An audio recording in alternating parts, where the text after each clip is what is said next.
Amethi UP की सबसे चर्चित विधानसभा सीटों में से एक। यहां मुकाबला सिर्फ दलों का नहीं, समीकरणों का भी होता है। तो आज बात करेंगे 2027 में अमेठी से जीत की राह किसके लिए आसान है और किसके लिए मुश्किल। अमेठी एक ऐसी विधानसभा सीट है जहां इस बार मुकाबला सिर्फ चुनावी नहीं बल्कि रिश्तों, बगावत और सियासी संदेशों का भी बन गया है। चर्चा इसलिए तेज हुई क्योंकि राज्यसभा चुनाव के दौरान समाजवादी पार्टी के जिन विधायकों पर क्रॉस वोटिंग या पार्टी लाइन से अलग जाने के आरोप लगे थे, उनमें अमेठी से विधायक महाराजी देवी का नाम भी जोड़ा गया था। हालांकि मामला बाकी बागियों जैसा खुला नहीं था। कहा गया कि तबीयत खराब थी इसलिए वे वोट डालने नहीं पहुंची, लेकिन सियासत में गैर हाजिरी भी संदेश देती है और यही वजह रही कि सपा खेमे में नाराजगी की चर्चा हुई। जिन नेताओं जैसे पूजा पाल, अभय सिंह, मनोज पांडे, राकेश प्रताप सिंह ने खुलकर क्रॉस वोटिंग की, उनसे अलग महाराजी देवी ने सीधे बीजेपी को वोट तो नहीं दिया मगर अनुपस्थित रहकर समीकरण जरूर प्रभावित की। यहीं से रिश्तों बनाम बगावत की कहानी शुरू होती है। कुछ ही समय बाद जब गायत्री प्रजापति पैरोल पर जेल से बाहर आए और बेटी की शादी लखनऊ में हुई, तब अखिलेश यादव खुद कार्यक्रम में पहुंचे। ये मुलाकात सियासी संकेत मानी गई कि मतभेद के बावजूद रिश्ते पूरी तरह खत्म नहीं हुए हैं। इसी बीच प्रजापति परिवार की बेटियों द्वारा मुख्यमंत्री योगी आदित्यनाथ से पिता के लिए अपील भी चर्चा में रही, जिसने पूरी घटनाक्रम को और भावनात्मक बना दिया। अब सवाल टिकट का है। 2022 में महाराजी देवी विधायक बनी।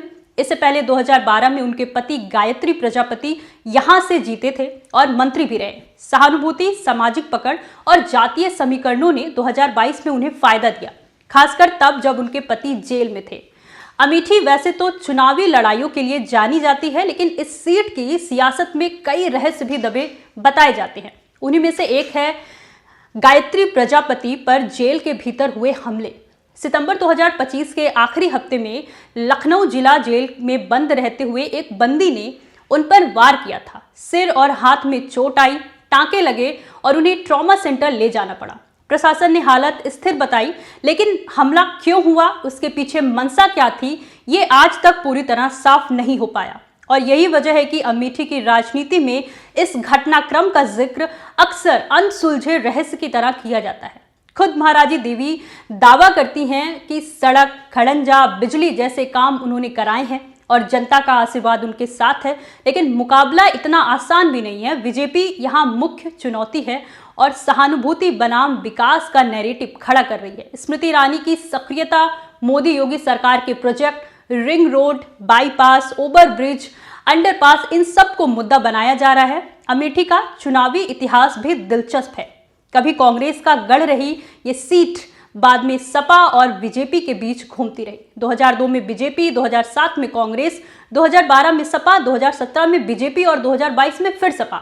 यानी मतदाता बार बार बदलाव करता रहा। जातीय गणित यहाँ निर्णायक है। करीब 95,000 दलित, 80,000 ब्राह्मण और बड़ी ओबीसी आबादी है। कुर्मी, प्रजापति, कोयरी निर्णायक भूमिका में है। अमेठी में फिलहाल तस्वीर त्रिकोणीय दिख सकती है, लेकिन असली टक्कर सपा गठबंधन बनाम बीजेपी मानी जा रही है और मुकाबला बेहद कांटे का होगा। रिश्ते, बगावत, सहानुभूति, रहस्य और विकास, पांचों फैक्टर मिलकर 2027 की बाजी तय करेंगे। अगर आप अमेठी या आसपास से हैं तो बताइए इस बार पलड़ा किसका भारी है। अपनी राय जरूर साझा करें। देखते रहिए अनारी टीवी यूपी। नमस्कार।